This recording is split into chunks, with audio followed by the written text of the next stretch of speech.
Yun, dun muna, Jumebs. Etong si Sol. Tonto. So, maganda naman yung kanyang poops. Okay, sorry, no? Pero for educational purposes, ayan yung itsura ng poops niya ngayon. So, maganda na ang kanyang, maganda na yung kanyang kalagayan. Kasi nung isang araw nga, ang lambot pa ng poops niya. Dahil nga nasira yung siya niya dun sa kakain ng compost heap, no? Yun ang suspect ko nang, hindi naman ako sigurado doon, pero yun lang naman ang ginawa niyang kakaiba noon. Kaya hindi siya kumain na maayos ng ilang araw. Ayun, umiihi naman siya doon ngayon. Hindi ko mailagay doon sa may garden kasi umaambon, umuulan doon. Pero sila naman na nagkusa na dyan sila pupoops. Hindi sila nagpoops sa loob ng cage nila. Ikaw, nagpoops ka na rin, Logan? Ah, okay. So nakita ko naman, no, kanina pinakain ni Ate Annalyn itong mga ito. At nag-message siya sa akin habang nandun kami sa Tanay na pinakain na daw niya pati si Sol. Ayan, wala nang natira. Very good. Merong konting hindi niya lang nasimot. Ikaw, very good ka rin. Nakain din niya yung kanyang dog food. Very good. Very good ka, Logan. Ha? Oo. Teka nga, magpayong ako. Puntahan ko si Sol doon. Okay. Maambon, muulan. Ayun, ang tagal talaga umihi ni Sol. So, nagpigil na naman ito. Ang oras ngayon ay siguro mga alas 10 ng gabi. Tas inihian na naman ni Logan sa tabi. Pambira talaga tong dalawang ito. Yan talaga ang ugali nila. No? Nakakatuwa na hindi mo maintindihan. Uy! Grabe namang makabangga yun ah. Laki-laki mo ng babangga ka. Kulit talaga. Anyway, yun lang guys. Ano lang muna kami kanina. Nakakuha ko ng much needed break. Gusto ko talaga yung naglo-long drive. Kaya kanina nagpunta kaming Tanay. Kumain lang kami doon. Na-miss ko lang yung pizza nila doon sa Cafe Natividad. Tapos, may magandang balita ako natanggap kanina mula sa partner natin sa Singapore tungkol sa mga investors. Hopefully, matuloy na ito soon.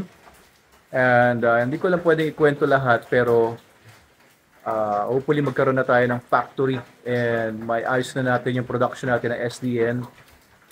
The best dog food in the multiverse yan. Pero siyempre, kagaya nga na sinasabi ko, ako po ay simpleng tao lang. Wala po akong malaking minana or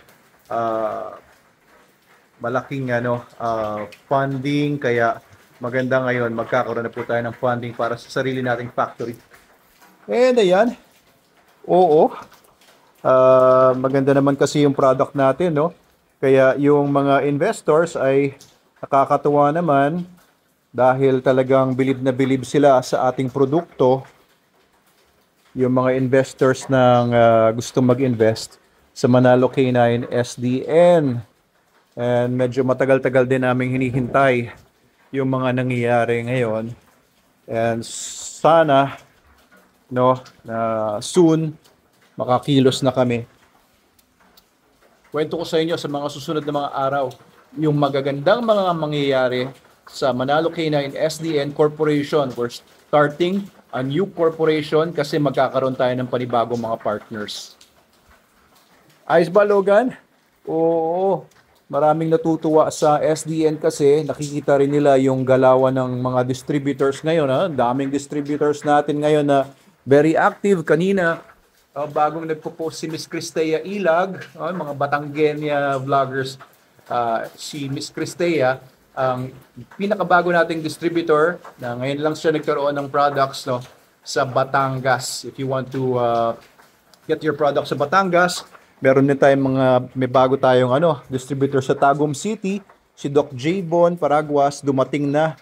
I think, no, kanina yung mga products niya sa Tagum City, syempre it took some time para madala ng barko.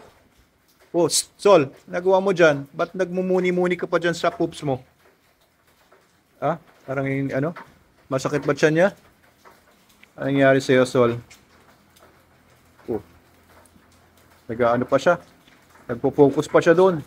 Anyway, muna natin siya doon. Baka may nararamdaman pa siya. Kasi ang problema nga nito, no, may mga na-concern nga na kapag ka nagpipigil yung mga dog sa loob ng cage, of course, pwede yang mag-cause ng ng kidney problems dahil nagpipigil ng ihi. Tapos ito nagpipigil pa ng dumi. Kaya syempre, naiipon yung dumi. Kahit maganda na yung digestion niya, syempre pagka hindi ka nagpoops, di ba? Ay may na nagbi-build up yon sa large intestines. Ayan. So pagka napupoops, if you gotta go, sabi nga, you gotta go. You go. Ayan. Pero syempre naka-cage sila kanina pa. And kararating-rating lang namin mga 9 o'clock ng gabi or mga ganun, 9 o'clock ng gabi.